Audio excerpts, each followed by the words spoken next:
Shalom, peuple de Dieu.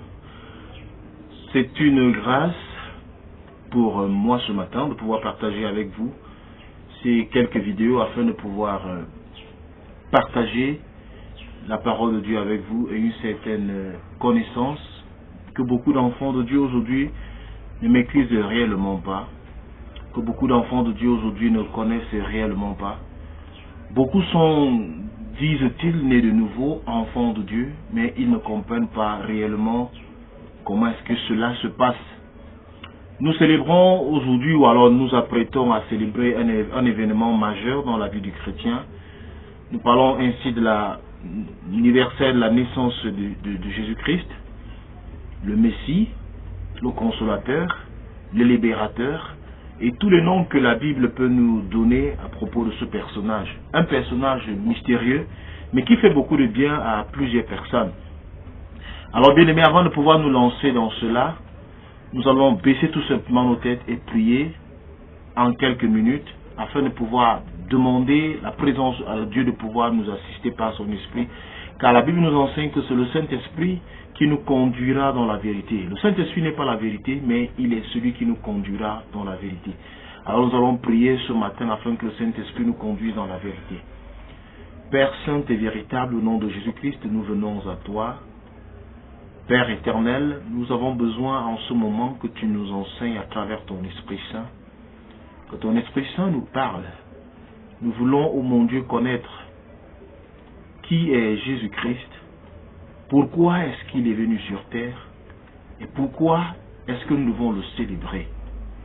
Notre Dieu et notre Père, je prie, afin que ce jour éternel, toute personne qui écoute cette vidéo, Seigneur de Tout-Puissant, soit bénie, soit remplie de ta connaissance, car la parole déclare, vous connaîtrez la vérité et la vérité vous affranchira.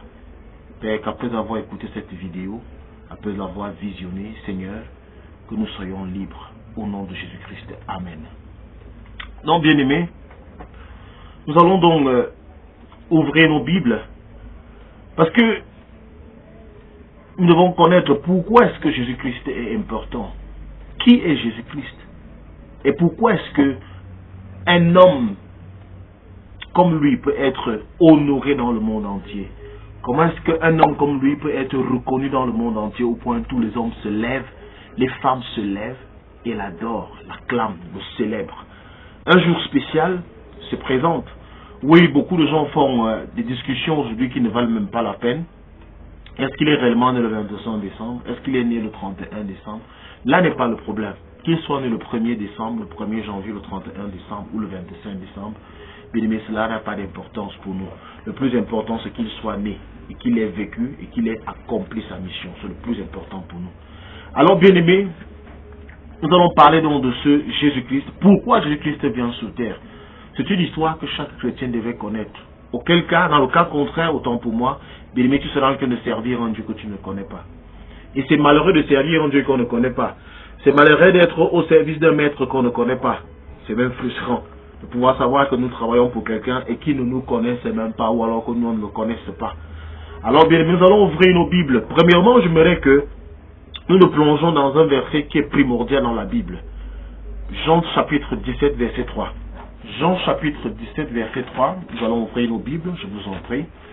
Tu vas prendre ta Bible et tu vas lire avec moi Jean chapitre 17, au verset 3. Qu'est-ce qu'il dit? Or, la vie éternelle, c'est qu'ils te connaissent, toi, le seul vrai Dieu, et celui que tu as envoyé, Jésus-Christ. Or, la vie éternelle, c'est qu'ils te connaissent, toi, le seul vrai Dieu, et celui que tu as envoyé, Jésus-Christ. Bien-aimé, pour parler de vie éternelle, pour parler de salut, il y a des conditions sine qua non qu'il faut résoudre. Des conditions sine qua non qu'il faut remplir.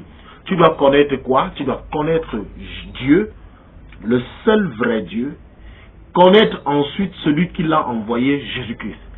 Alors, tu parles de Dieu depuis des années, tu parles de Dieu, de quel Dieu est-ce qu'il s'agit? Tu parles de quel Dieu réellement?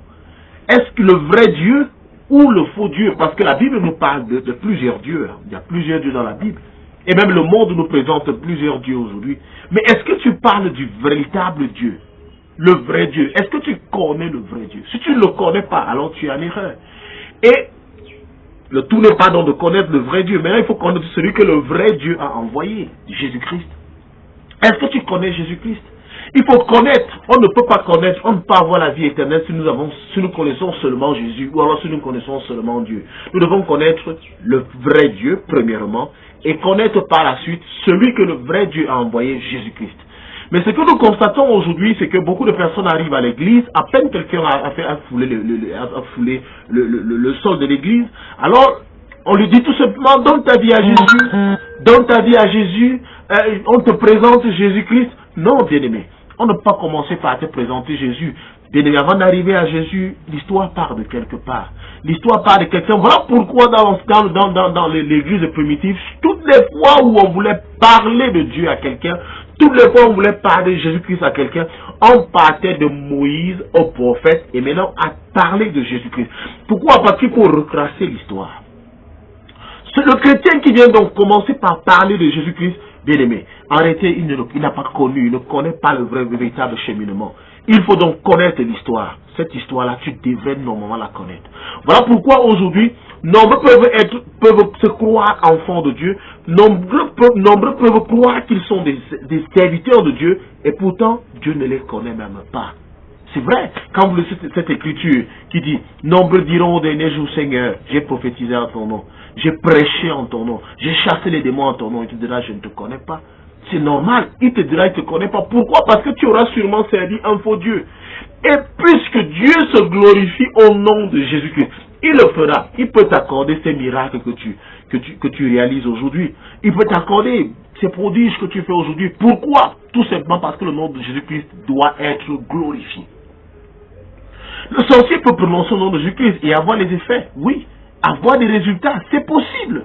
Tout le monde peut prononcer ce nom et avoir les résultats. Pourquoi? Parce que c'est le nom qui avait été donné au-dessus de tout autre nom. C'est par ce nom que nous sommes sauvés. C'est possible que le sorcier trouve, mais arrêtez, après avoir sauvé, donc, après avoir, autant pour moi, après avoir guéri, après avoir délivré, si au dernier jour tu n'es pas sauvé, il y a un véritable problème. Tu auras servi en vain, tu auras travaillé en vain. Et moi, bien aimé, je ne voudrais pas que tu travailles en vain. Je voudrais que, après avoir prêché l'évangile tel que nous le faisons aujourd'hui, après avoir chassé les démons tel que nous le faisons aujourd'hui, que nous puissions aussi demain être sauvés lorsque le Maître reviendra. Alors voilà pourquoi nous allons nous plonger dans le Saint d'Écriture afin que tu puisses connaître premièrement le véritable Dieu. Si tu ne le connais pas, bien-aimé, tu vas me demander, je vais te poser la question, comment tu as fait pour devenir enfant de Dieu? Parce que là, c'est encore une autre question qu'il faut se poser aujourd'hui. Une question qu'il faut poser à un maximum de ceux qui se disent enfants de Dieu là dehors. Les églises sont pleines, oui. Les églises font foule, oui. Les pasteurs font foule, les évangélistes font foule. Mais en réalité, est-ce que c'est comme ça que les choses devraient se passer? Qui est donc Dieu? Pourquoi Jésus-Christ vient sur terre? Pourquoi est-ce qu'on le célèbre? Pourquoi est-ce qu'il est devenu la plus grande personnalité que le monde ait connue? Pourquoi? Nous allons répondre à toutes ces questions tout à l'heure. Je crois, après ces vidéos, tu seras fortement édifié et l'Éternel te permettra, tu connaîtras exactement ta position. Comment as-tu fait pour devenir enfant de Dieu? Comment as-tu fait pour devenir pasteur? Comment as-tu fait pour être celui que tu es aujourd'hui? Qui t'a introduit dans ces choses? Bien-aimé, je prie donc que tu restes connecté, car nous ne faisons que débuter, et par la suite, je crois que le Saint-Esprit nous conduira vraiment dans la vérité, afin qu'un maximum de personnes soient édifiées. Et je prie qu'après après que tu aies écouté et visionné ces vidéos, que tu puisses les partager, afin qu'un maximum de personnes soient édifiées. Bien-aimé, c'est aussi cela, diffuser l'évangile, c'est aussi cela, prêcher, évangéliser, car c'est notre devoir d'évangéliser. Alors bien-aimé, nous nous retrouvons dans quelques minutes. Que Dieu soit loué et glorifié dans nos vies. Shalom.